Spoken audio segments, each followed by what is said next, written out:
Ini adalah kolam Ranowangun di Manado, Sulawesi Utara.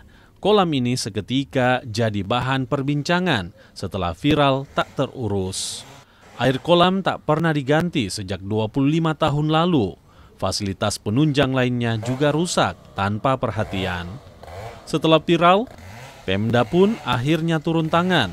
Kolam renang itu pun mulai dibersihkan. Tim dari Dinas Kehutanan, Satpol PP, dan BPBD Sulawesi Utara ikut lakukan pembersihan usai ada instruksi dari Gubernur Sulawesi Utara. Sarana dan prasarana olahraga milik pemerintah Provinsi Sulawesi Utara. Salah satunya adalah kolam renang Ranowangun. Dan menindaklanjuti arahan Pak Gubernur, kami beberapa perangkat daerah bersama-sama bergotong royong untuk mengadakan pembersihan secara berkala lokasi seputaran kolam renang ini. Dan kita lihat sendiri dengan koordinasi lintas sektor yang ada, dengan kolaborasi yang ada, secara perlahan-lahan kita bisa menata dan membenahi kolam renang yang ada di seputaran KON ini.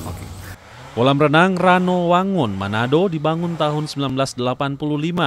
Kolam ini digunakan untuk peningkatan cabang olahraga renang Sulawesi Utara. Aldi Pascual, Kompas TV Manado, Sulawesi Utara.